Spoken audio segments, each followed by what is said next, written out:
Agora sim, tá gravando. Sim.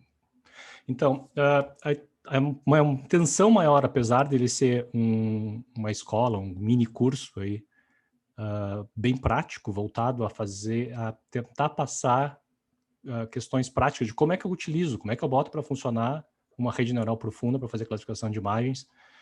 A gente quer passar também um pouco da teoria por trás e tentar fazer com que vocês não apenas utilizem esse ferramental, mas também façam um bom uso, entendam o básico por trás. Mas, dito isso, tudo é bastante básico que a gente vai ver. A gente não vai se aprofundar em nenhuma grande teorias. Nosso objetivo é realmente fazer com que vocês sejam capazes de ter um problema de classificação de imagens e rapidamente pegar as partes necessárias para rodar um modelo e avaliar esse modelo, ver se está funcionando, para então, se conseguirem fazer isso, se aprofundar para verificar se realmente o modelo está fazendo o que vocês esperam que esteja fazendo. Então, a expectativa que vocês devem ter em relação a essa primeira escola de verão é realmente um teor bastante prático, onde a gente vai colocar a mão na massa todos os dias, tentando aprender todos os pilares necessários para conseguir rodar uma rede neural profunda em um problema de classificação de imagens. Mas tudo isso é arranhar a superfície, tá, pessoal? Não sintam-se...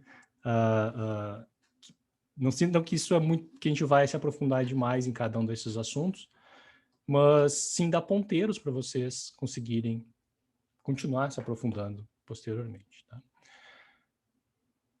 Bom, então a gente está dividido em diversos dias. Até quinta-feira a gente vai funcionar da mesma maneira, a gente vai ter uma apresentação teórica, vocês viram lá no documento do Google Docs, eu acho, a programação geral.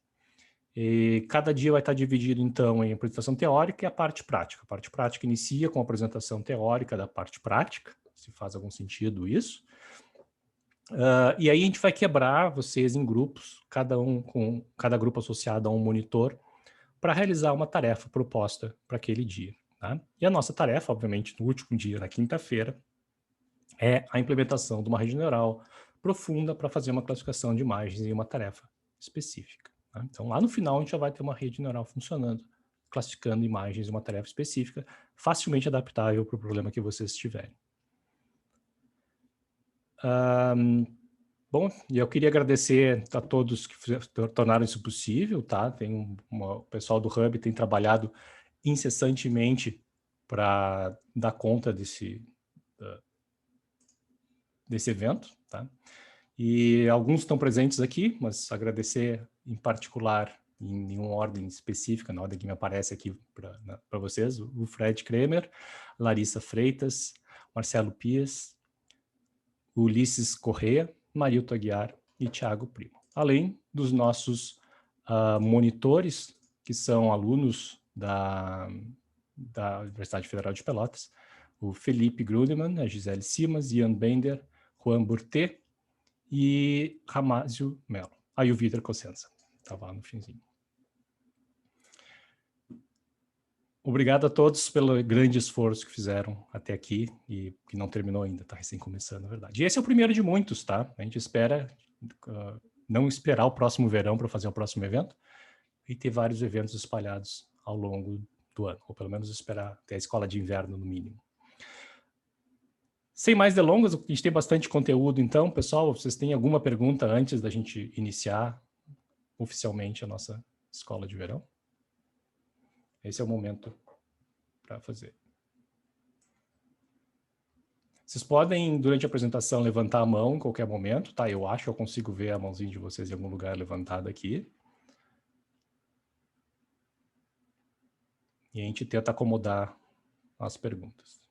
Mas a gente vai ter um tempo para discussão depois, tá? Também não se preocupem em tirar as dúvidas imediatamente, se ela puder esperar. Não? Nenhuma dúvida? Opa. Um amigo meu está inscrito, mas não tem como participar nesse instante. Sim, vamos disponibilizar a gravação, vamos disponibilizar todo o material que for colocado aqui. Tem material complementar que vai para o Google Classroom, mas depois a gente vai organizar direitinho e colocar no site, tá? Mas sim. Então, tá, vamos por partes, tá? Para o público geral, a gente vai disponibilizar depois, gravação, material e coisa do gênero. Para o pessoal que já está inscrito e está no Google Classroom, eles já vão ter acesso antes à gravação, imediatamente. Assim que o Zoom disponibilizar a gravação, já coloca o link lá no Google Classroom.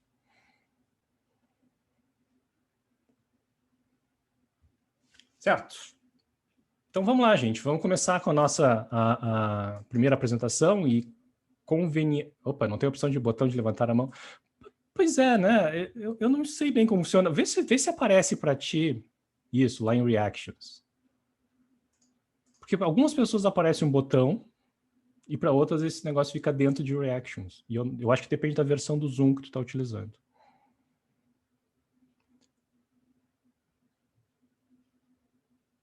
Pode bater palma também, tá? Se não funcionar... É que bater palma não funciona tão bem, tá? Porque aí não aparece para mim na lista. Mas ó, a gente se encontra. Se vocês não tiverem, ó, o Diego levantou a mão. Se vocês não encontrarem aí onde levantar a mão, que me organiza em ordem de quem levantou primeiro e facilita um bocadinho, tá? Se vocês não encontrarem isso, sei lá, falem no chat, deem um sinal de vida. Não se acanhem só. Tá bem?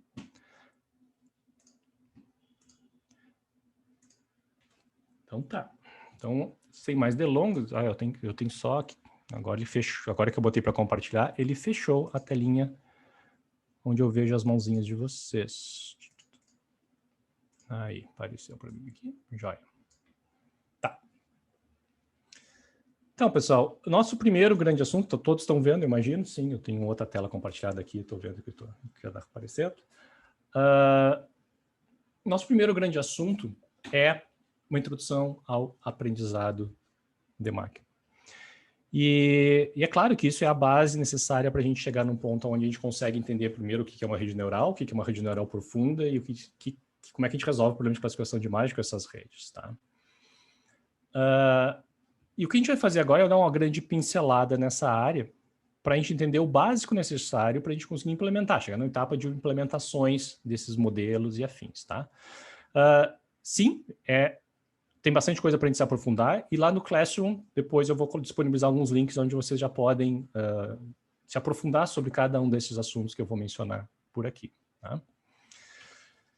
Vamos falar um pouquinho sobre o que é aprendizado de máquina, e não é o caso que tem uma grande definição do que é aprendizado de máquina, ou discordâncias em relação a isso. Tem bastante discordâncias, e a melhor que eu consigo que tem algum tipo de acordo é essa, assim, aprendizado de máquina é uma sub-área de inteligência artificial, já aí também é polêmico, mas enfim, que estuda e desenvolve sistemas capazes de melhorar seu desempenho em uma tarefa por meio da execução desta. Ou seja, são sistemas que aprendem com a experiência. Tá?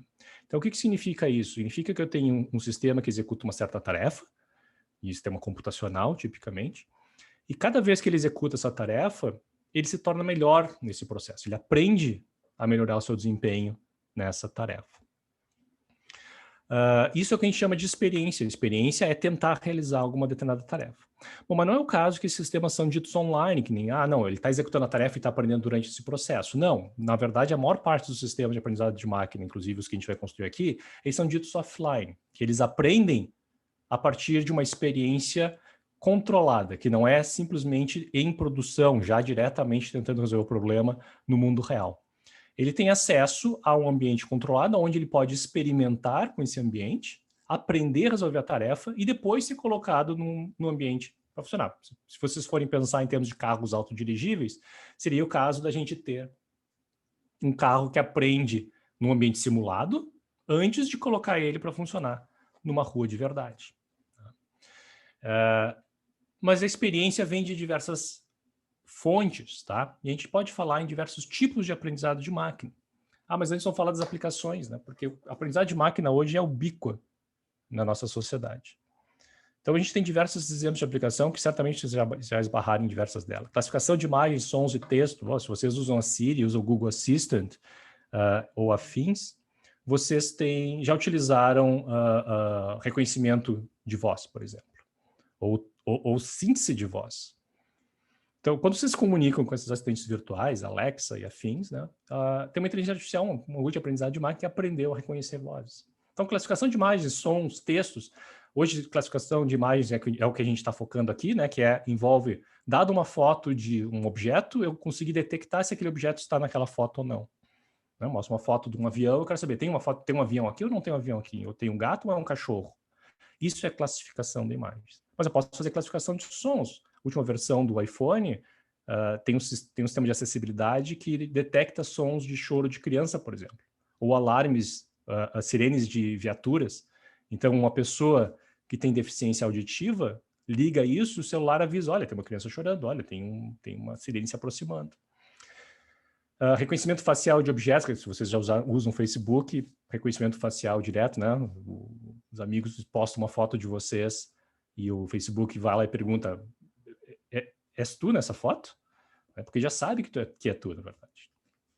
Ou reconhecimento de objetos, transcrição de voz, Alexa, assistentes virtuais, previsões de evento, previsão de fraude, se uma determinada operação financeira é uma fraude ou não, se o e-mail é spam ou não, a gente não conseguiria usar e-mail se não existisse sistema de aprendizado de máquina que fizesse filtragem de spam, vocês só receberiam spam. Né? Previsão de vendas, quantos produtos eu vou vender daqui 6 meses, quantos clientes eu vou perder no mês que vem, previsão do preço de ações, tradução automática, Google Translate, totalmente baseado em aprendizado de máquina hoje em dia. Não tem uma pessoa fazendo traduções ou criando regras que nem era antigamente. Classificação de texto, dizer se um texto, por exemplo, é uma fake news ou não é. Síntese de imagens, sons e textos, que é uma grande fronteira atual. A gente não faz só... O aprendizado de máquina hoje não simplesmente consome conteúdo, ele gera conteúdo. GPT-3, que consegue gerar textos coesos sobre o assunto que vocês quiserem e é quase indistinguível de um texto bem escrito de uma pessoa. Síntese de sons, quando eu falo com a Alexa, ela está gerando aquela voz naquele momento, falando palavras, inclusive, que ela nunca falou na vida. Síntese de imagens envolve criar rostos diferentes. Ontem eu estava vendo uma aplicação onde, dado um som de piano, a inteligência artificial gera o movimento das mãos em cima de um piano, tocando aquelas notas que ele está ouvindo. Perfeito. Assim. Classificar pokémons, porque é o nosso exemplo em seguida. Então, esses são alguns exemplos de aplicação de aprendizado de máquina, e o que tem ligado em todos eles é o fato de que tudo isso é uma maneira de programar um computador. Hoje, vários de vocês são programadores, né? E a maneira que vocês resolvem um problema com programação é especificar uma sequência de regras para solucionar um problema que vocês sabem como solucionar. Porque para programar um computador, tu tem que saber solucionar o problema. Se tu não sabe resolver o problema, tu não consegue programar um computador para resolver o problema. Mas agora pense numa situação onde vocês não sabem solucionar o problema. Pensem que vocês têm que construir um algoritmo para reconhecer um rosto. O rosto de vocês, que vocês conhecem bem, já se viram várias vezes no espelho. Como é que vocês constroem um algoritmo para reconhecer o rosto de vocês? Quais são os pixels? Bom, eu sei ler uma imagem, eu sei detectar a cor de cada um dos pixels, mas quais pixels eu tenho que levar em conta? Qual é a relação entre esses pixels? Como é que eu reconheço um rosto? Como é que eu garanto que ele reconhece o meu rosto e não o rosto de outras pessoas? Na verdade, a gente não sabe fazer isso, porque o reconhecimento de rosto acontece num estágio subconsciente do nosso cérebro. A gente não tem consciência desse ato. E como é que eu programo um computador se eu não sei como solucionar o problema? A aprendizagem de máquina te dá uma maneira indireta de resolver isso. Em vez de tu dizer para o computador como soluciona o problema, tu mostra um monte de exemplos de solução do problema. Eu mostro um monte de foto minha, junto com um monte de fotos de pessoas que não sou eu. E deixo o computador se virar para descobrir qual é o padrão que diferencia fotos minhas de fotos de outras pessoas. Então é uma maneira completamente indireta de programar um computador. E é por isso que tem um grande interesse nesse negócio todo. Porque a gente consegue solucionar problemas que antes a gente não conseguia solucionar. Reconhecimento de voz, a gente não consegue solucionar com programação. A gente consegue reconhecer algumas palavras, frases simples, mas a gente nunca conseguiu reconhecer frases extremamente complexas ou palavra, conversa fluida. Hoje a gente consegue. Então, é um outro paradigma para a gente programar computadores sem que a gente tenha que programar o computador. Simplesmente mostrando exemplos de solução para ele e deixando, olha, te vira. O que é bastante desejável, especialmente para programadores preguiçosos que nem eu.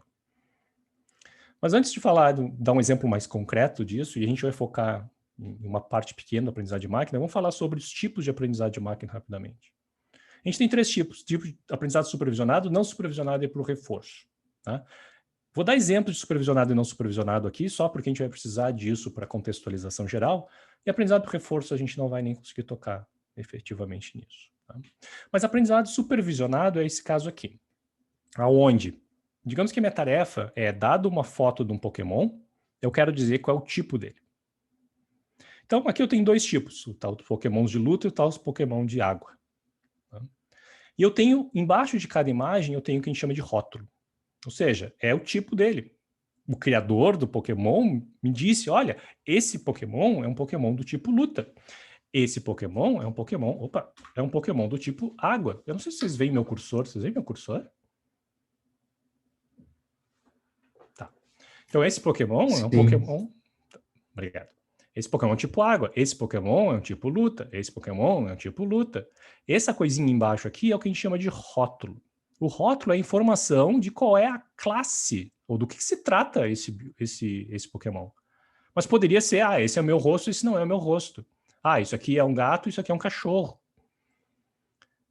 Bom, a minha tarefa para vocês é bastante simples. E quem joga Pokémon bastante aí já não vai ter muita dificuldade. Já olhar esses luta-água aqui, olha esses Pokémon. Em 5 segundos, dei uma olhada neles. Tá? E agora a tarefa que eu dou para vocês é me dizer quais desses aqui são Pokémons de luta e quais são Pokémons de água. Vocês conseguem fazer essa tarefa? Bom, imagino que vocês não devem ter muito problema com isso, né? O primeiro é luta, o segundo é luta, o terceiro é água e o quarto é água. Mas como é que a gente consegue solucionar esse problema, mesmo se vocês nunca viram Pokémons na vida, não têm a menor ideia do que são esses bichos esquisitos aí? Bom, porque a gente aplicou um algoritmo de aprendizado de máquina, aprendizado humano no caso, né, em cima desses exemplos. Cada uma dessas imagens aqui é o que a gente chama de um exemplo de Pokémon de um certo tipo. E a gente olhando para eles, o que a gente fez foi procurar um padrão. O que diferencia, afinal de contas, um Pokémon de luta de um Pokémon de água? E olhando os exemplos, a gente aprendeu a diferenciar esses caras. Nota que todos os Pokémon são bastante diferentes entre si. Mas o que a gente observou é, não, olha, Pokémon de água tem alguma referência a algum animal que vive dentro d'água. E os de luta, bom, são fortinhos e estão com punhos fechados e parecem estar querendo lutar. Cada um de vocês talvez tenha chegado a uma conclusão diferente, mas eu tenho certeza que vocês conseguiram classificar corretamente esses 4 Pokémons. E é isso que a gente quer com esse chamado aprendizado supervisionado. Dado exemplos rotulados, que alguém já disse, olha, isso aqui é um Pokémon de luta, dado vários exemplos, luta, água e outros tipos, eu consegui generalizar o que eu consigo observar nesses exemplos para outros exemplos, outros Pokémons. Vejam, esses 4 Pokémons aqui, não estão na lista original. Porque se eles estivessem, seria trivial. Tudo que a gente precisaria era decorar o nome deles, o tipo deles. Mas eles não estão. Se eles não estão nessa lista, significa que eu tenho que aprender algo, uma regularidade, um padrão que diferencia Pokémons de água de Pokémons de luta. Que me permite agora olhar para Pokémons novos e classificar eles corretamente. E isso é a essência do aprendizado supervisionado. Dado um conjunto de exemplos, eu quero aprender uma regularidade nesses exemplos que me permita agora classificar outros exemplos que eu nunca vi na vida.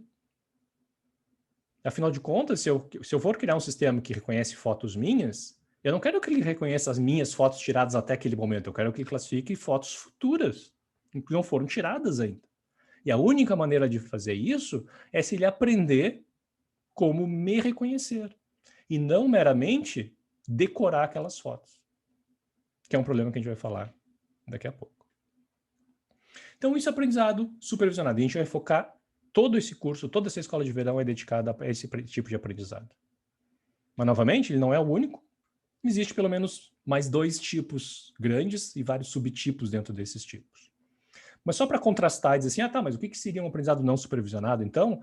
Seria isso aqui. Imaginem que eu dou para vocês essas imagens de Pokémon sem rótulos. Veja, não está escrito que tipo de Pokémon é. Mas eu digo para vocês assim, olha, tem 2 tipos aqui. Vocês conseguem me agrupar esses Pokémons em 2 tipos? Eu não sei o nome desses tipos, eu só quero que vocês agrupem esses Pokémons de alguma maneira. Bom, deem uma observada aí, ver se vocês conseguem fazer esse agrupamento. Também não é difícil, né? Se vocês observarem, existem Pokémons que são relacionados a fogo e Pokémons que parecem plantas. Então, facilmente a gente poderia criar duas grandes classes, 2 grandes categorias.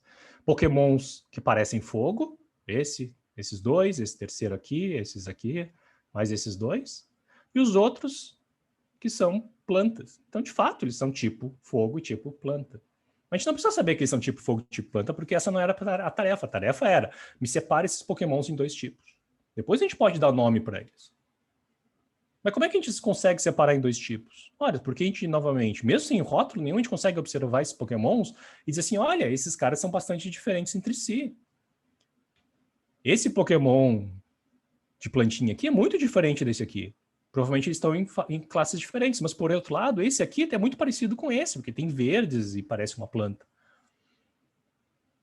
Então, algoritmos de aprendizado não supervisionados se preocupam principalmente em dados não rotulados como esse, ele encontrar um padrão nesses dados. E o padrão pode ser, bom, tem 2 categorias aqui, ou tem 3 categorias, ou tem 4 categorias, ou coisa desse tipo. Mas a gente não vai falar sobre aprendizado não supervisionado. O terceiro tipo, que é aprendizado por reforço, é um meio que misturado desses dois, tá? E é algo que está bastante em voga hoje em dia, porque aprendizado por reforço permite que a gente aprenda com rótulos atrasados, tá? E isso é super importante se a gente quer construir sistemas de inteligência artificial que não precisa de uma quantidade gigantesca de exemplos rotulados, de quantidade enorme de rótulos, tá? Então, a gente não vai conversar sobre isso, porque não temos, infelizmente, muito tempo. Mas vamos falar sobre aprendizado supervisionado de uma forma um pouquinho mais concreta, então. Isso aqui são as partes básicas de um sistema de aprendizado supervisionado, tá? Aqui, vou começar aqui por baixo. O que eu quero, no final das contas, é, dado um novo exemplo, eu atribuo um rótulo. Dado uma nova imagem de Pokémon, que eu nunca vi na vida, eu quero dizer se ele é do tipo água ou do tipo fogo. Para isso, eu vou utilizar o que a gente vai chamar de um modelo. Tá? O que esse modelo faz é receber esse exemplo, pode ser uma imagem, pode ser um texto, pode ser um vetor, pode ser qualquer coisa, essencialmente, um sinal de voz, mas recebe um novo exemplo, ele processa esse exemplo e diz, olha, isso aqui é tal Pokémon, isso aqui é a face do Ricardo, isso aqui é a palavra Alexa falada. Para isso, para eu conseguir obter essa etapa que a gente chama de etapa de inferência, eu utilizo o treinamento do meu modelo. O treinamento do modelo envolve a parte aquela que a gente falava de experiência. Ou seja, uma grande quantidade de exemplos e rótulos, isso aqui é a nossa experiência. Eu já mostro exemplos de soluções que eu gostaria de obter com o problema, com o meu modelo. Mostro um monte desses carinhas aqui e utilizo o que a gente chama de algoritmo de treinamento para treinar o meu modelo, para ele aprender a fazer essa relação entre o novo exemplo e o rótulo. Exatamente como a gente fez para aqueles Pokémons. Exceto que esse algoritmo de treinamento na nossa cabeça é completamente opaco, a gente não sabe como ele funciona, a gente simplesmente funciona, é totalmente subconsciente, mas a gente viu os exemplos e os rótulos, a gente treinou o nosso cérebro para conseguir fazer a classificação de Pokémons, e de fato a gente pegou novos Pokémons e classificou eles. É isso que a gente fez.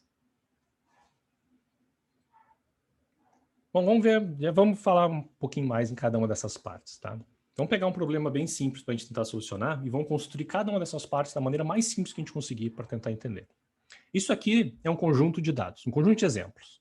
Uma tabela onde cada linha é um exemplo.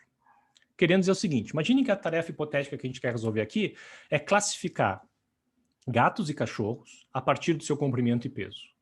Então, eu só tenho isso, eu só tenho comprimento e o peso dos animais, e eu quero dizer, dado esse comprimento e dado esse peso, é um cachorro ou é um gato? Para isso, eu coletei de diversos gatos e cachorros, de amigos e na rua e coisas do gênero, exemplos. Então, eu tenho o primeiro exemplo aqui, é um cachorro com peso 6 e comprimento 30. O segundo é um cachorro de peso 4, comprimento 25. O terceiro é um gato de peso 3, comprimento 35. A ordem não importa aqui, tá? Mas cada linha é um animal com uma medição, tá? Comprimento e peso vão ser o que a gente vai chamar de atributos. Nossos atributos são o que vai entrar na nossa rede, no nosso modelo. Pode ser uma imagem, poderia ser pixels da imagem. E a classe é qual é a saída do meu modelo. O que vai sair daqui é o desejo do meu modelo. Eu quero que saia gato e cachorro. Formalmente, o que a gente quer é aprender uma função de mapeamento, uma função que recebe um comprimento e um peso e te devolve uma classe. Então, a gente quer aprender, dados esses exemplos, A gente quer aprender uma função. Para aproximar essa função, a gente vai utilizar um modelo. Se eu plotar graficamente os meus gatos e cachorros, não aquela tabela, tá? Aquele tinha pouquinhos exemplos, imagina que a gente tem mais exemplos, a gente plota eles aqui. Cada bolinha azul é um cachorro, cada bolinha laranja é um gato. Aqui no eixo X eu tenho comprimento, no eixo Y eu tenho peso. Tá? Então aqui nessa bolinha eu tenho um cachorro com um certo comprimento e um certo peso. Okay? Esses são exemplos que eu obtive. Não é a totalidade de gatos e cachorros que existem no mundo, nem a totalidade de gatos e cachorros que vão existir no futuro. É só uma amostra de gatos e cachorros que eu consegui obter. Mas o meu objetivo agora é, dado qualquer gato e cachorro, eu dizer se é um gato ou um cachorro. Para isso, imagine que se eu só tenho isso, só tenho esses dados, eu não ia aparecer um novo gato e cachorro, sei lá, aqui, um novo ponto aqui. Eu não tenho como dizer se ele é um gato ou um cachorro, porque eu nunca vi ele. Vejam, como é que um programador resolve isso? Eu construo um banco de dados, armazeno todos os gatos e cachorros que estão nos meus exemplos. Se aparecer aquele gato e cachorro de novo, faço uma query lá para o meu banco de dados e digo, olha, existe algum gato com peso 6 e comprimento 30? Algum animal com peso 6 e comprimento 30? Sim, existe, e é um cachorro. Bom, eu consigo responder, é um cachorro. Mas se eu fizer uma consulta banco de dados com um peso e um comprimento que ele nunca viu, que não tem armazenado, o banco de dados vai dizer, não sei, não conheço, não retornou nenhuma linha. O que eu quero é, dado esses exemplos, eu quero generalizar para o espaço inteiro desse gráfico. Para qualquer ponto, mesmo os que não estão presentes nesse gráfico, eu gostaria de poder dizer, isso é um gato ou isso é um cachorro. Isso se chama generalizar. Generalizar a partir do exemplo para aprender o modelo, a função subjacente, a função que dá origem às diferentes pesos e comprimentos de um gato e cachorro. Para isso, eu utilizo um modelo. E o modelo mais simples que eu posso pensar aqui é uma linha horizontal. Minha função vai ser composta simplesmente disso. Então, dada a função que recebe um comprimento e um peso, ela retorna cachorro se o peso for maior do que uma variável W. Se não, ele vai dizer que é um gato. Então, todo mundo que for acima de um certo peso, ele vai dizer que é cachorro. Todo mundo que for abaixo de um certo peso, ele vai dizer que é um gato. Notem que isso soluciona o nosso problema.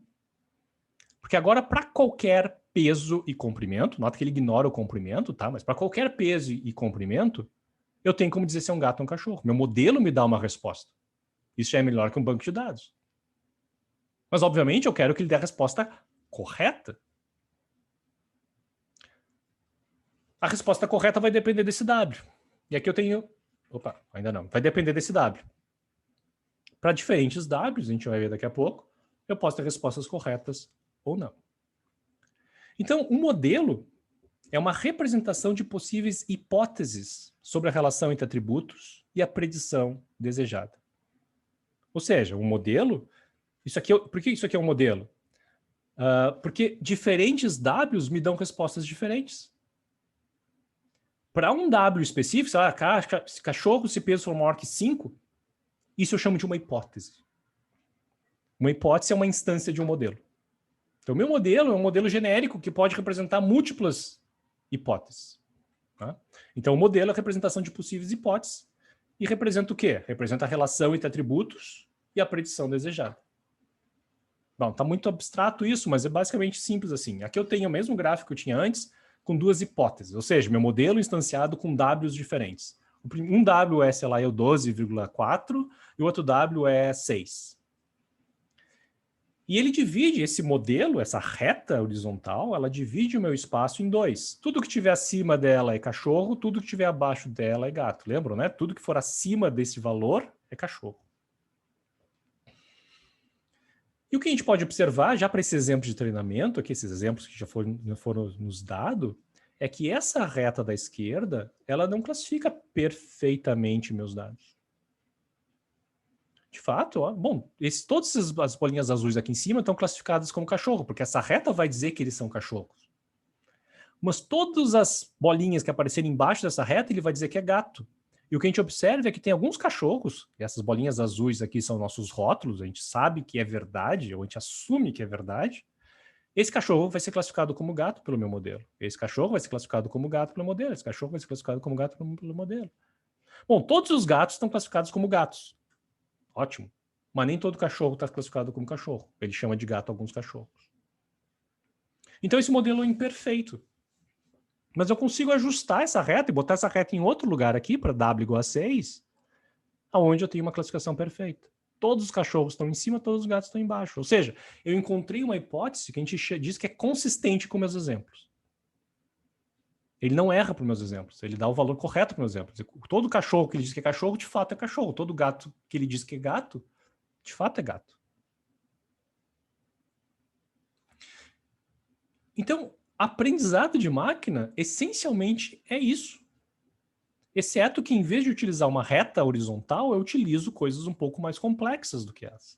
Mas toda a minha tarefa é encontrar um modelo que consegue se ajustar aos dados.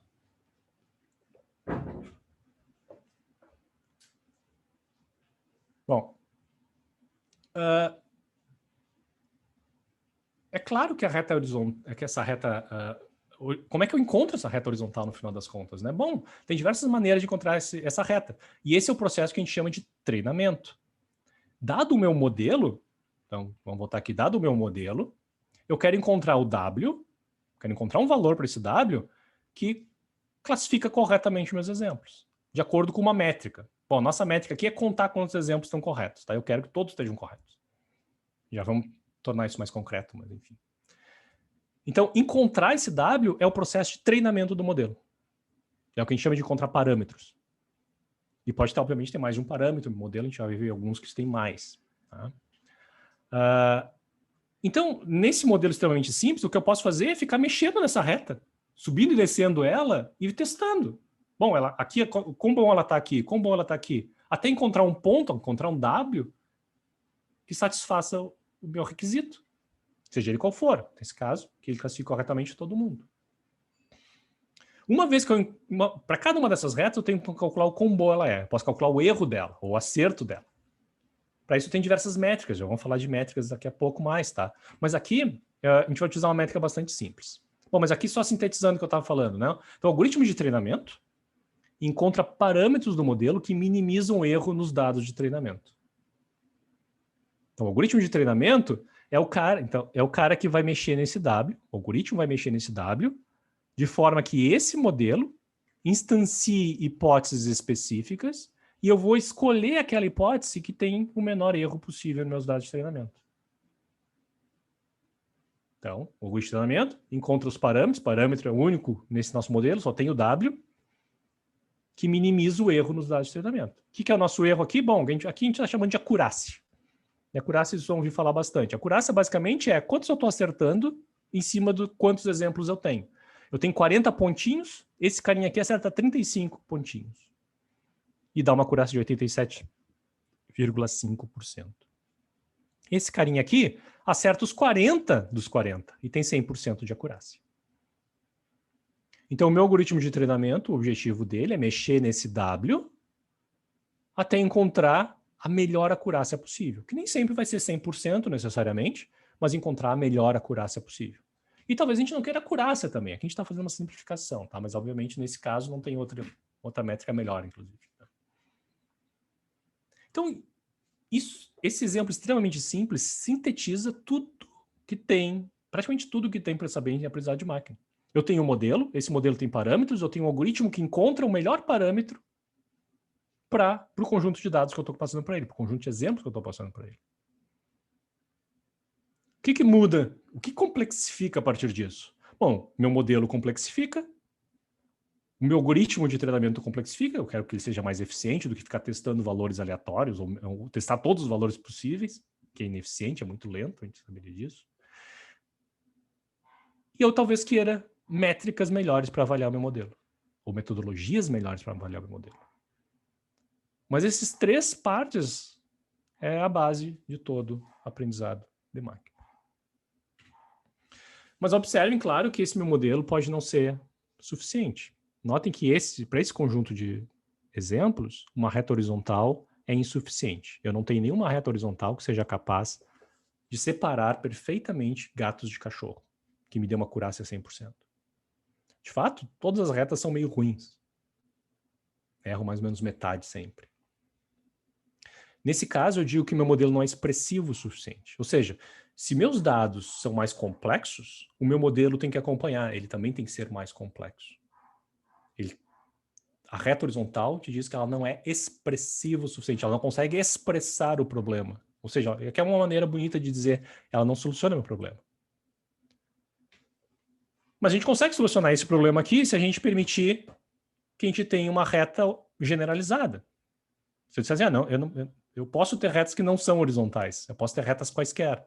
Bom, se eu posso traçar uma reta qualquer nesse meu plano aqui, eu consigo traçar essa reta que separa perfeitamente meus exemplos, não é verdade? E isso é ótimo, significa que esse modelo é expressivo o suficiente, a reta generalizada. E essa reta generalizada vai ter uma cara como essa, então. A minha função, que é dado em função de comprimento e peso, vai dizer que se é um cachorro, se W1 vezes o peso mais W2 vezes o comprimento mais W3 for maior que zero, senão ele vai dizer que é gato. É parecido, em vez de ele dizer assim, olha, tudo que for maior que W é cachorro, agora não, agora ele faz uma continha. Essa conta é resolver uma equação linear. Por que uma equação linear? Porque a equação, isso oculta aqui a equação da reta. A reta tem um deslocamento em relação à origem e ela tem uma inclinação. A inclinação dela é dada por W1 dividido por W2. E o afastamento da reta é dado ou pelo comprimento ou pelo peso, dependendo de como a gente vai reorganizar essa função aqui. Não, desculpa, W3, na verdade. Tá? Bom, mas nada disso é importante. Isso aqui é a equação generalizada da reta que a gente diz. Isso aqui representa uma reta nesse meu plano dado pelo peso e comprimento. E basicamente, intuitivamente, o que ele está dizendo é o seguinte, olha, se é um cachorro ou um gato, depende do peso e do comprimento. E depende de acordo com pesos diferentes. O peso agora ficou meio ruim aqui, mas de acordo com coeficientes diferentes. W1 e W2. Se W1 for grande, ele está dizendo, olha, importa bastante o peso. Se o W1 for pequeno, diz o peso não importa tanto. Se o W2 for grande, o comprimento importa bastante. Porque notem, isso aqui é uma soma e tem que ser maior que zero. Então, quanto maior for esses coeficientes W1, W2, W3, maior a chance que ele vai passar de zero. Né? Então, esses coeficientes meio que estão me dizendo qual a importância dos diferentes atributos que eu tenho. Mas na prática é isso aqui, é uma reta. E tudo que está para um lado da reta é cachorro, ou para esse lado é cachorro, tudo que está para o outro lado da reta é gato. Na prática é isso que acontece. Mas, na teoria aqui, é uma equação linear. E se eu consigo solucionar... bom, e o legal dessa equação linear é que eu posso tornar ela arbitrariamente complexa em termos de número de atributos. Eu posso botar um W3 e colocar aqui, sei lá, índice de massa corporal do animal, ou quantidade de pelos, ou quantidade de dentes, sei lá eu. Eu posso expandir essa equação linear facilmente para conter mais atributos. Isso faz com que eu não tenha mais uma reta, eu vou ter um plano, eu vou ter um hiperplano, eu vou estar trabalhando em múltiplas dimensões, que eu talvez não consiga mais visualizar agora. Mas tudo isso é o que a gente chama de separadores lineares. Todos eles são lineares, porque eles se originam de uma equação linear. Então é bastante simples. Nesse exemplo eu não consegui resolver com uma reta horizontal, eu agora generalizo minha reta e consigo solucionar esse problema. E essa aqui é a minha reta generalizada. O legal só é que essa reta generalizada tem um nome mais bonitinho. Em vez de a gente ficar chamando, não, isso aqui é uma reta, ou um plano, isso aqui é uma equação linear, a gente chama isso de perceptron. Não a gente vai chamar isso de perceptron, por motivos que vai ficar óbvio, porque o perceptron é o que a gente chama de um neurônio artificial. É um dos possíveis neurônios artificiais, tá? De longe o mais conhecido, que é o que a gente vai utilizar para construir nossas redes neurais. Um perceptron é exatamente um classificador linear. As partes deles é bastante simples. Aqui vocês podem pensar nisso como uma representação gráfica dessa função aqui. Isso aqui é a representação matemática desse modelo gráfico. Para ficar óbvio que é isso que acontece, isso aqui é um somador, e o que ele faz é somar a multiplicação de x1 por W1. Então, x1, x2, x3 são os atributos. Pode pensar peso, comprimento, índice de massa corporal, ou sei lá quais são os atributos que eu tenho. W1, W2, W3 são os meus coeficientes, tá? São os meus coeficientes W. Então, esse somador que ele vai fazer é somar x1 vezes W1, mais x2 vezes W2, mais x3 vezes W3, mais 1 vezes WB. Bom, esse WB, o que a gente chama de bias, menos importante o nome dele, mas é esse coeficiente aqui, ó. Matematicamente, geometricamente, esse coeficiente representa o deslocamento da reta em relação à origem. Se eu não tiver ele, eu só consigo representar retas que passam na origem. Isso é menos expressivo. Então, isso aqui é a representação gráfica disso. O resultado dessa soma passa por uma função de ativação, que a gente chama, uma função de decisão também. Basicamente, essa função degrau está dizendo o seguinte, olha, se for maior do que 0, é 1, se for menor ou igual a 0, é 0. Então, a saída dessa função de ativação é 1 ou é 0. Ou 1 e menos 1, ou 10 e menos 10, ou o que eu quiser, não, mas depende de como eu vou organizar isso aqui. O padrão é dizer 1 e 0. Então, a saída desse perceptron é 1 e 0. Vai ser 1 se o somatório for maior que 0, vai ser 0 se for menor ou igual a 0. Exatamente como a nossa funçãozinha aqui. Maior que 0, diz que é cachorro, caso contrário, diz que é gato, exceto que não diz que é gato e cachorro, ele vai dizer 1 e 0. A gente tem que interpretar que o 1 é cachorro e que o 0 é gato. Ele não faz essa interpretação para nós, naturalmente. Ele vai dizer 1 e vai dizer 0, a gente tem que saber o que ele está querendo dizer. Somos nós que definimos. Quando a gente vai construir os nossos exemplos, em vez de a gente botar cachorro e gato, a gente tem que botar 1 e 0 nos rótulos. Então, todo esse classificador linear aí é o que a gente chama de um perceptron. E a gente constrói redes neurais com perceptrons. A gente vai falar daqui 2 dias sobre redes neurais. Tá? Mas eles não solucionam tudo.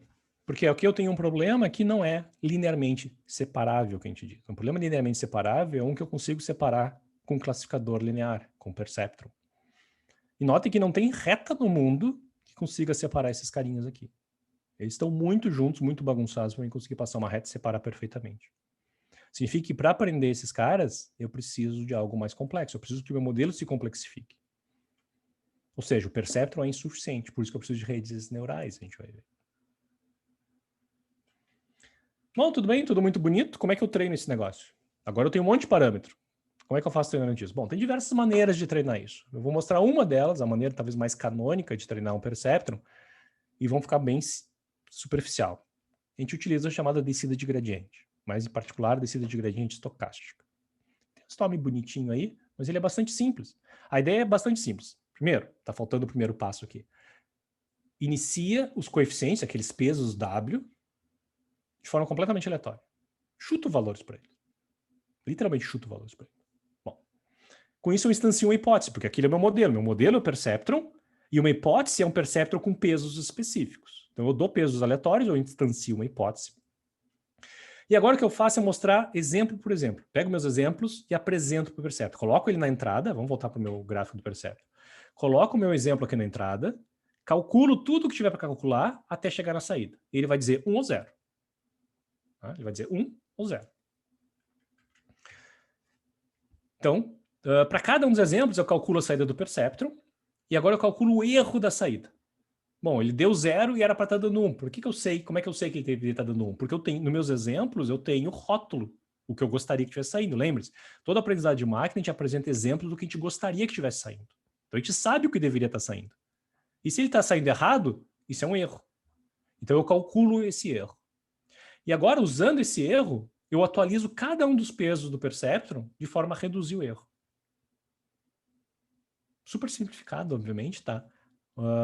Mas eu faço isso para todos os exemplos. Mostro um exemplo, atualizo os pesos para reduzir o erro daquele exemplo. Mostro o próximo exemplo, atualizo os pesos para reduzir o erro daquele exemplo. E vou fazendo isso até acabar meus exemplos. Quando acabo meus exemplos, eu digo que passou uma época. Uma época é quando eu apresento todos os exemplos para o meu perceptron. E agora eu reinicio, se for necessário. Ou seja, se eu não estou satisfeito com o erro, se ele está errando ainda para alguns exemplos, eu repito, eu rodo outra época, e outra época, e outra época, e outra época. Até que o modelo converge. O modelo convergir significa que ele não está mais aprendendo. Nada mais muda. Ele está errando ainda, talvez, o erro não é 0, mas não melhora o desempenho. Eu continuo apresentando exemplos e ele não está melhorando. Então eu digo que ele convergiu. E aí não adianta continuar treinando, porque ele não vai adiante, é o limite dele. Matematicamente, isso aqui é o que eu faço quando eu passo para cada um dos pesos, como eu atualizo cada um dos pesos. Eu vou passar rapidamente aqui porque tem alguns conceitos importantes. Esse W aqui é um peso, tá? Esqueça os coeficientes aqui. Esse W é um peso e ele é atualizado baseado no peso anterior. Então, K-1 significa o peso anterior. Eu pego o peso atual, digamos assim, e vou calcular um novo peso. Mas esse TD menos SD é o desejado menos a saída da rede, do perceptron. Ou seja, é o erro. Se a saída for igual, se a saída desejada é igual ao que o perceptron está saindo, cada época com os mesmos dados? Sim, cada época com os mesmos dados. Sempre com os mesmos dados. Eu mostro todos os exemplos, depois apresento todos os mesmos exemplos. Pode ser na mesma ordem, eu posso bagunçar a ordem, tem diversas técnicas para fazer isso, mas é sempre com os mesmos dados. Então aqui o TD menos SD, se os dois forem iguais, a saída do perceptron é igual à saída desejada, isso aqui vai ser zero. Se isso aqui for zero, toda essa multiplicação é zero e o peso não vai se alterar. Mas se tiver um erro, ele vai alterar o peso. E vai alterar de acordo com o quê? Bom, depende da entrada dele, porque o erro dele depende do peso e da entrada. Mesmo peso para entradas diferentes vai dar um erro diferente. Então depende da entrada, depende do erro e depende desse neta, esse eta aqui, que é uma letra grega que representa o que a gente chama de taxa de aprendizagem, que é um que a gente vai chamar de hiperparâmetro do algoritmo de treinamento. Hiperparâmetro por quê? Porque parâmetros são os pesos do meu modelo. Hiperparâmetro diz respeito a parâmetros do algoritmo de treinamento. Tá? E esse hiperparâmetro chamado eta, taxa de aprendizagem, é um dos parâmetros mais importantes das redes neurais, que basicamente diz o quão rápido ele aprende. E é importante porque, como eu estou apresentando cada exemplo e mudando o peso, se esse eta for grande demais, o que acontece é que a rede oscila. Ele aprende um exemplo, depois desaprende aquele exemplo para aprender o próximo. Depois desaprende o próximo para aprender o próximo. Ele nunca consegue aprender um padrão porque ele fica pulando rápido demais de um exemplo para o outro. Ele ajusta os pesos excessivamente para aprender um exemplo só. Enquanto que eu quero que ele ajuste os pesos para aprender todos os exemplos. E se ele for pequeno demais, a rede demora demais para aprender. Mas, novamente, a gente vai falar sobre isso novamente quando falar de redes neurais. Perguntas no chat. Posso afirmar que a convergência do modelo pode indicar o limite dele ou que o conjunto de teste é uma amostra pouco consistente, aleatória? Ambos e nenhum, tá? Pode ser que seja o limite do modelo, realmente. Pode ser que tu não tem exemplos suficientes. Pode ser que teu algoritmo de treinamento não é adequado. Pode ser um monte de coisa. Tá? E é super difícil de saber exatamente por que a rede está convergindo num patamar inferior ao que tu desejava. É um baita problema. Mas basicamente é isso. Esse é um algoritmo de treinamento do Perceptron. Eu tenho o Perceptron, eu consigo treinar ele utilizando esse algoritmo. E eu acabo com um negócio assim. Então isso aqui é uma reta sendo aprendida com esse algoritmo para esses exemplos. Esses exemplos não são linearmente separáveis, se forem ver. Eu não consigo separar eles com uma reta. Então o modelo acaba convergindo para um valor sub ótimo. Tá? Mas notem como ele converge bonitinho ali. No caso de uma amostra com números muito altos, o neta deveria ser um número baixo. Não tem tanta relação com o número de exemplos, tá, Frederico? Tem muito mais relação, talvez, com a dissimilaridade entre os exemplos do que o número de exemplos. Magnitude, agora já não sei mais o que vocês estão falando, desculpe. No caso de uma amostra com números muito altos... Tá, não sei se eu respondi a tua pergunta, então.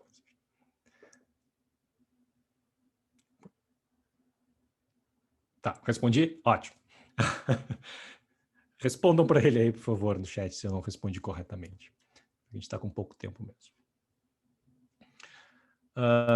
Vamos lá, mais uma pergunta. Dado o cenário apresentado, temos gatos e cães nessa perspectiva, nossa saída retorna 1 ou 0. A pergunta é, se tivesse que definir se é um gato, um cão ou um coelho. Tá, então, se vocês têm um gato, um cão ou um coelho, tem 3 classes, por exemplo, com o Perceptron, basicamente tu tem 2 opções. A primeira opção é tu ter um Perceptron por classe. Tá? Então, tu vai treinar um Perceptron para gato ou não gato, para cão e não cão, para coelho e não coelho. Essa é a maneira tradicional de resolver isso com Perceptron. Tá? A alternativa a isso é, em vez de tu mudar a tua função de ativação para permitir representar coisas entre 0 e 1. Então, vai ter 0, 0, 5 e 1, por exemplo. Se estiver próximo de 0 é gato, se estiver próximo de 0,5 é cão, se estiver próximo de 1 é coelho. Também se usa essa técnica. Menos, ela é muito sensível a ruídos, tá? Mas também é possível. Normalmente, com Perceptron, um Perceptron por classe. Então tá, esse é o gráfico bonitinho. Legal, treinei o meu modelo. Como é que eu sei se ele está funcionando? Bom, A maneira tradicional para a gente tentar avaliar se meu modelo está funcionando ou não é através da chamada matriz de confusão. Tá? Então, essa matriz de confusão é uma contagem de quantos exemplos ele está acertando e errando. De forma agora, para simplificação, vamos ficar só em gato-cachorro, e vamos dizer que gato é um exemplo positivo e cachorro é um exemplo negativo. Tá? Por nenhum motivo, eu gosto de cachorros, mais do que de gatos até. Eu gostaria de inverter isso, na verdade. Mas vamos agora com isso, tá? Gatos são positivos, cachorros são negativos. Então, a gente vai contar. Aqui é o valor real, é o valor que está correto, vem lá dos meus exemplos rotulados. E aqui é o valor que o meu perceptron está dando, o meu modelo está dando. Nessa casa aqui, nessa célula, eu vou contar os verdadeiros positivos. Ou seja, todos os exemplos que o meu modelo disse que são positivos e que de fato são positivos. Nessa outra célula aqui, estão todos os exemplos que o meu modelo disse que são negativos, ou seja, disse que são cachorros, e que de fato são cachorros. Ou seja, aqui estão todos os cachorros que ele acertou, e aqui estão todos os gatos que ele acertou. Mas eu tenho, por exemplo, falsos negativos. Falsos negativos são gatos que o meu modelo disse que são cachorros. São exemplos positivos que o modelo diz que são negativos. E aqui eu tenho falsos positivos, que são todos os exemplos que o meu modelo disse que são positivos, mas que são de fato negativos. Com essa matriz de confusão, e eu posso estender ela para qualquer número de classes, tá? Eu posso expandir o número de linhas e colunas, eu tenho uma visão bastante abrangente de onde o meu modelo está errando. Claro que, especialmente se eu tenho 1000 classes, vai ser difícil olhar para esse negócio e ver as contagens. Tá? Então, a gente calcula algumas métricas para nos ajudar. A que a gente já viu é a acurácia.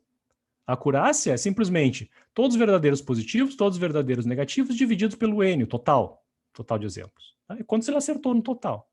Que é o que a gente tinha visto lá de 87,5% e 100% no exemplo anterior. Mas eu tenho também... O problema da acurácia, gente, é que ela esconde um monte de informação.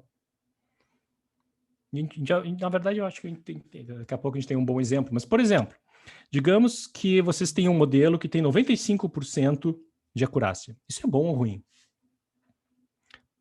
Bom, a resposta correta para quase tudo na vida é depende. Parece um valor alto. Mas digamos que os exemplos são divididos da tal forma. 95% dos meus exemplos são gatos e 5% dos meus exemplos são cachorros. Eu posso construir um classificador trivial que diz que todos os animais são gatos. Ele vai acertar 95% dos meus exemplos. Ou seja, ele vai ter uma acurácia de 95%, sem aprender nada. Ele nem olhou os exemplos. Então é trivial ter uma acurácia alta quando eu tenho dados balanceados. Desbalanceados, eu tenho muito mais de uma classe do que da outra. Então a acurácia esconde muita informação. Então eu preciso de outras métricas que me ajudem. Tipicamente eu utilizo 2 métricas complementares para tentar ter uma visão um pouco mais abrangente do que está acontecendo. Comum, um par comum, tem vários pares, tem, por exemplo, outro par é especificidade esqueci. Precisão e especificidade. Não, esqueci o outro par, mas enfim. Um par comum é precisão e revocação, ou recall. Revocação eu acho um nome tão feio que eu vou chamar de recall. Tá? A precisão é os verdadeiros positivos divididos por verdadeiros positivos mais falsos negativos. Tá? A matemática aqui não nos ajuda a ter uma compreensão melhor. Precisão, basicamente, é de todos os exemplos que o meu algoritmo diz que são positivos, especificidade e sensibilidade. Obrigado, Gustavo. Sensibilidade, esse era o termo. Precisão é de todos os exemplos que o meu modelo diz que são positivos, quantos de fato são positivos? E o recall é de todos os exemplos que são positivos. Não, deixa eu colocar de outra forma. Recall é de todos os exemplos que deveriam ser classificados como positivos, quantos de fato eu estou observando? Quantos de fato eu estou pegando? Então veja a troca que a gente tem. Uma alta precisão significa que eu tenho poucos falsos positivos. E, na verdade, um bom exemplo para isso talvez seja o exemplo das... já que está bastante em voga, né, de testes de COVID. O que a gente quer num teste de COVID? A gente quer uma alta precisão ou um alto recall? Se a gente tem uma alta precisão num teste de COVID, significa que os testes positivos são realmente positivos.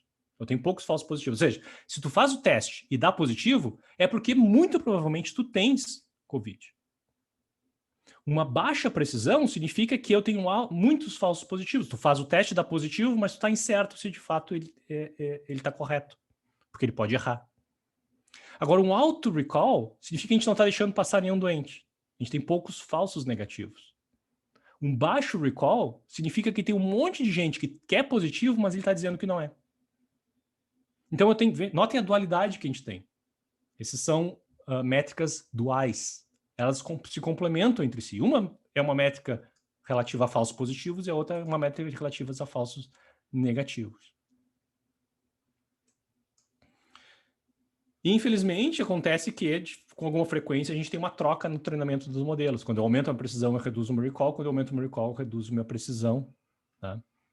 Com alguma frequência isso acontece. E é algo inerente quando a gente já chega num certo patamar de qualidade do nosso algoritmo. Tá? Só para dar um exemplo da importância disso, isso aqui é uma notícia que saiu em 2019, desculpe, porque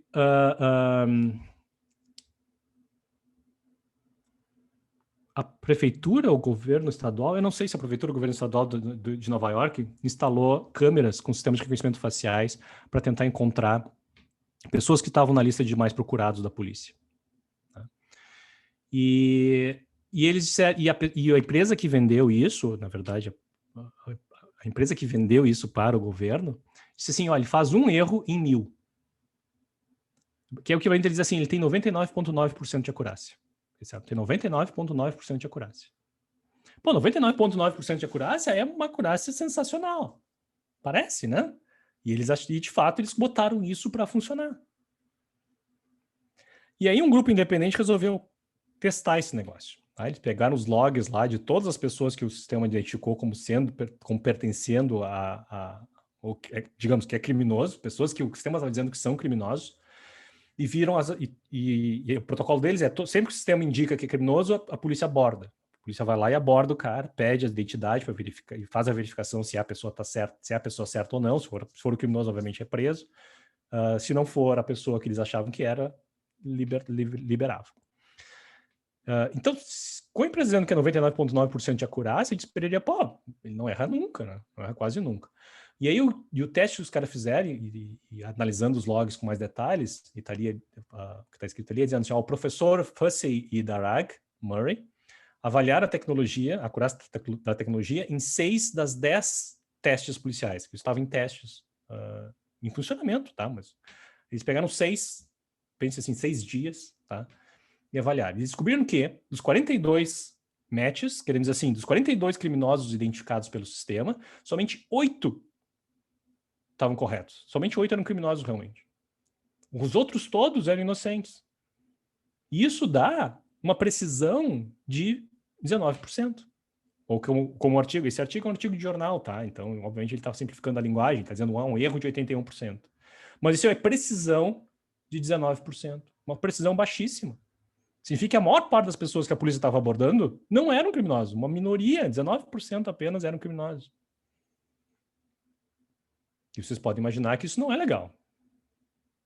Sem falar em todos os vícios de dados e o tipo, as características físicas das pessoas que estavam sendo abordadas também. Tá? Tem várias camadas de problema aqui. Mas isso aqui é para mostrar para vocês que uma métrica só não diz nada. A gente sempre tem que olhar múltiplas métricas para ter uma ideia se o sistema está funcionando ou não. E não basta ter boas métricas, porque a gente tem que estimar o desempenho em situações reais. O exemplo que eu gosto de dar sempre é o seguinte, imaginem que eu vou fazer uma prova para vocês, valendo nota, valendo o futuro de vocês.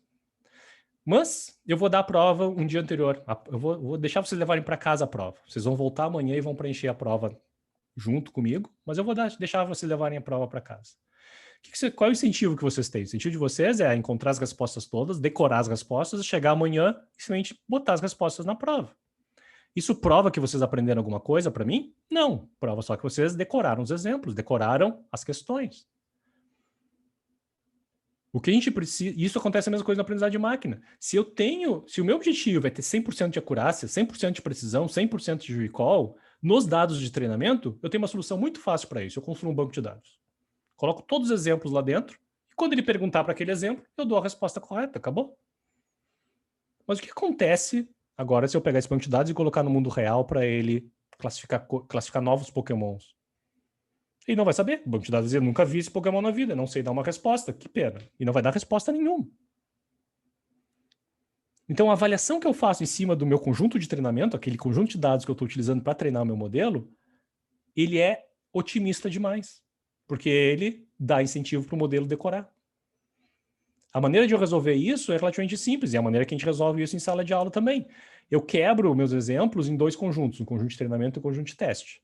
Então, imagina, eu tenho um livro-texto, e eu pego algumas questões do livro-texto para ser uma folha de exercício e outras questões para ser a prova. Eles vêm do mesmo lugar, têm supostamente a mesma dificuldade. Mas eu não mostro para vocês o que vai cair na prova, especificamente. Vocês vão ter que aprender a matéria baseado na folha de exercício para conseguir responder a prova. Eu faço a mesma coisa com meus modelos de aprendizagem de máquina. Eu mostro alguns exemplos para ele e não mostro outros. Mas quando eu testo ele, eu testo naqueles que ele não viu. Um banco de dados vai errar todos. Então, quanto mais ele acertar no conjunto de teste agora, mais ele está conseguindo generalizar a partir dos meus exemplos. Que é o que eu quero. Tudo que eu quero nesse negócio todo é que meu modelo generalize. Mas isso nem sempre é suficiente também, tá? Porque lembra daquele neta lá, aquele taxa de aprendizagem, é o que a gente chama de hiperparâmetro. E se eu agora tenho treinamento e teste, e eu fico brincando, eu treino meu modelo com um certo taxa de aprendizado. Ajusto o meu grupo de treinamento, treino o meu modelo, aplico no teste. Ah, ficou ruim. Agora eu volto, mexo na taxa de aprendizagem, ou mexo no que eu precisar mexer, treino de novo e aplico no teste. Ah, ficou ruim ainda. Mexo mais um pouquinho até ficar bom no teste. Se eu fizer isso, eu essencialmente estou fazendo um banco de dados que está decorando o conjunto de teste. Porque eu estou mexendo tanto no meu modelo para ele aprender o conjunto de teste. É o equivalente, novamente, vocês fazerem a prova, terem uma nota ruim, e eu digo, vão para casa estudar, amanhã vocês vão fazer a mesma prova. Bom, eventualmente vocês vão tirar 10 nessa prova, né? Isso significa que vocês aprenderam alguma coisa? Muito pouco. Para isso eu resolvo isso quebrando ele em 3 pedaços. Treinamento, validação e teste. E eu faço toda essa iteração de mexer no modelo, mexer na taxa de aprendizagem, mexer nos hiperparâmetros, usando treinamento e validação. E depois que eu estou satisfeito, que eu tenho um bom resultado na validação, eu aplico no teste. Uma única vez. Uso o teste uma única vez. O teste tem que ser sagrado. Eu só posso aplicar ele uma vez. Mas tem outros métodos para resolver isso, como validação cruzada e afins, que vão um pouco além do que a gente tem tempo para discutir. Né? Isso leva ao último assunto aqui. O último assunto diz, ok, o meu modelo não está saindo bem ainda no conjunto de validação. O que eu posso fazer? Eu posso, se ele está saindo mal, eu posso estar tendo o que a gente chama de subajuste aqui na esquerda. Subajuste é meu modelo não é complexo o suficiente para representar meus dados. Então imagine que esses aqui são meus dados, com as classes amarela e azul, e eu tento usar uma reta só. A reta não se ajusta bem a esses dados. Isso é o que a gente chama de subajuste. Significa que o modelo precisa ser mais complexo. Mas se eu tornar meu modelo complexo demais, eu posso cair num sobreajuste. O sobreajuste é um modelo tão complexo que ele aprende as mínimas nuances do dado. E o problema aqui é que a nuance do dado, ela é tipicamente fruto de erro, de ruído. Meus dados não são perfeitos, nunca são. As pessoas classificam incorretamente, vocês vão ver amanhã que é fácil classificar incorretamente exemplos. Eu posso ter feito a minha medição errada. Eu medi o peso errado, medi o comprimento errado. Eu gravei minha imagem em JPEG, criou um certo artefato por causa da compressão. Eu sempre tenho algum ruído nos meus dados. E esse ruído pode fazer com que meus exemplos troquem de classe. Então, significa que um modelo excessivamente complexo, ele está aprendendo ruído. Ele está aprendendo padrões que não existem, são padrões que são espúrios. O que eu quero é um bom ajuste aqui no meio. É um modelo que se ajusta bem aos dados, mas não excessivamente. Um banco de dados é o limite do sobreajuste. Ele aprende os dados e somente aqueles dados, somente os exemplos. O que eu quero é alguma coisa intermediária. Um classificador linear, ele é o limite da simplicidade. Então, o que eu quero é um modelo complexo. É fácil de descobrir onde é que eu estou? Não. Infelizmente, eu não tenho nenhuma maneira de saber se eu estou num bom ajuste. Eu tenho algumas maneiras de talvez saber que eu estou num sobreajuste. Eu tenho boas maneiras de saber que eu estou num subajuste. Mas eu não tenho nenhuma maneira de estar num bom ajuste. Tipo, isso aqui é um espectro, né? Isso aqui não é uma coisa discreta, onde agora eu estou num bom ajuste. Não, isso é um espectro. Sobreajuste é chamado overfitting, e é uma das grandes pragas do aprendizado de máquina. Porque, tipicamente, a gente consegue treinar um modelo que funciona super bem nos exemplos que a gente tem, e quando a gente vai botar ele lá na rua, não funciona bem. Porque é um pouquinho diferente, que as fotos tiradas com celular... Eu larguei um aplicativo de reconhecimento de objetos, e a pessoa está tirando fotos com celular diferente dos celulares que eu usei para construir o meu conjunto de exemplos. Isso já pode quebrar o meu modelo. Porque ele está sobreajustado ao tipo de celular que eu estava utilizando para tirar as fotos, por exemplo. Normalmente isso é um tópico bastante complexo, mas é algo que é uma maldição na aprendizagem de máquina. Tá? Sobreajuste é uma maldição, porque tipicamente a gente não consegue facilmente se dar conta que a gente está num processo de sobreajuste. Por fim, só para resumir tudo que a gente falou, e o que vocês vão continuar vendo daqui a pouco com a professora Larissa, eu tenho alguns passos básicos para treinar para um sistema de aprendizagem de máquina. O primeiro é obter e preparar dados. Isso envolve obter os dados, rotular esses dados, corrigir e transformar esses dados, fazer a separação desses dados. Tudo começa nos dados. Depois eu escolho o modelo. Eu vou utilizar um perceptron, eu vou utilizar 3 perceptrons, eu vou utilizar uma rede neural, vou usar uma árvore de decisão, vou utilizar uma rede bayesiana, vou usar uma SVM. Tem centenas, se não milhares de modelos para a gente escolher, dependendo do tipo de problema. E pouquíssimos guias de como escolher eles, tá? Muita tentativa e erro. Então, eu escolhi um modelo básico. Quais são os hiperparâmetros desse modelo? Se eu quero uma rede neural, quantas camadas eu vou botar nela? Qual é a função de ativação que eu vou utilizar? São os hiperparâmetros do modelo. Mas depois que eu defini o meu modelo, eu vou treinar esse modelo com aqueles dados que eu preparei. E eu vou ter que escolher o otimizador. O otimizador é o algoritmo de treinamento, efetivamente. Qual é a função de erro que eu vou utilizar? Ou seja, o que esse algoritmo de treinamento vai tentar minimizar? É acurácia? É precisão? É recall? É alguma outra coisa? Se vai ter regularização na regularização, que é uma maneira de evitar sobreajuste. Quais são os hiperparâmetros desse meu algoritmo de treinamento? Qual é a taxa de aprendizagem, por exemplo? E por fim, depois de treinar o modelo, eu vou avaliar esse modelo. Eu vou ter que escolher a métrica e vou ter que escolher a metodologia. A métrica é como é que eu avalio esse modelo? O que é mais importante, precisão ou recall? A acurácia é razoável? Que outras métricas são melhores ser utilizadas nesse caso? E qual é a metodologia? Como é que eu vou separar meus dados? Veja que isso aqui se conecta lá em cima, né? Como é que eu separei meus dados? Eu estou utilizando validação cruzada? Estou separando em treinamento, validação e teste? Só treinamento e teste? Como é que eu faço isso? Qual é a percentagem? É 75% treinamento? 25% teste? Isso é a metodologia da avaliação de modelo. Se tudo aqui bater, e a metodologia está correta, e as métricas estão batendo, está muito bom, eu agora pego esse modelo treinado e coloco ele para funcionar. Boto ele na ponta do meu produto, do meu serviço, ou seja lá como é que eu estou utilizando esse cara. Isso aqui são os passos básicos. Tem um monte de passos, subpassos aqui no meio, tá? Vocês vão passar por alguns nessa semana, mas todo problema de aprendizagem de máquina passa por esses 4.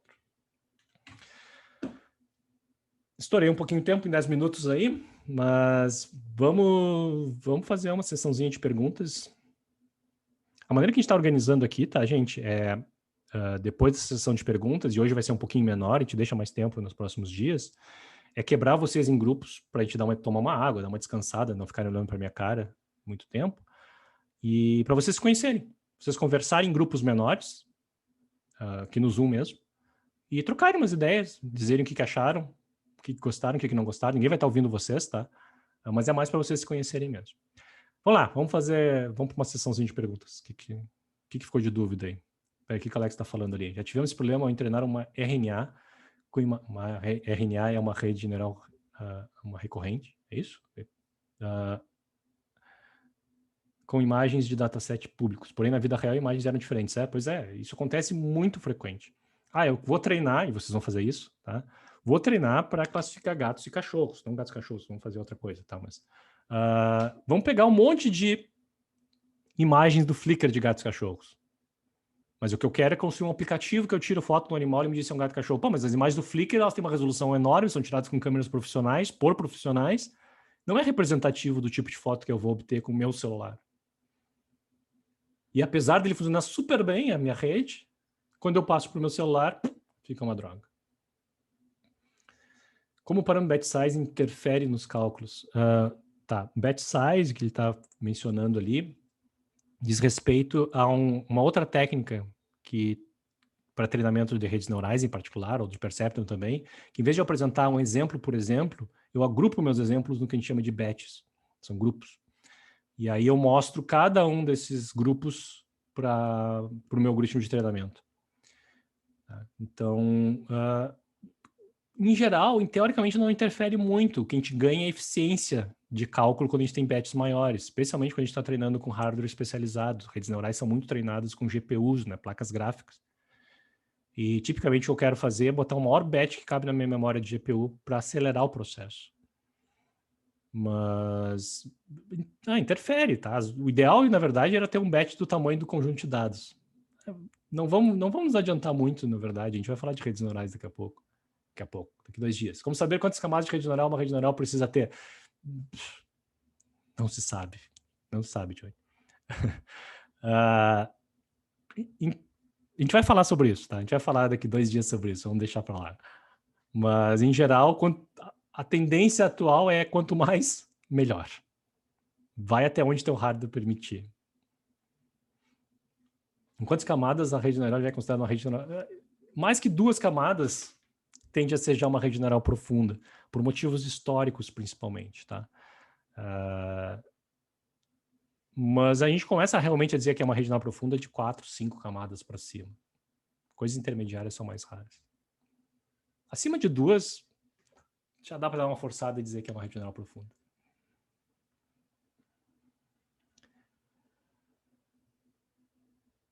O que mais, gente? Eu não estou vendo mãos levantadas. Eu não sei se vocês não estão levantando mão, vocês não querem falar, mas ou se não está funcionando, simplesmente eu não vejo nenhuma mão levantada. Tá? Mas se quiserem falar, fiquem à vontade.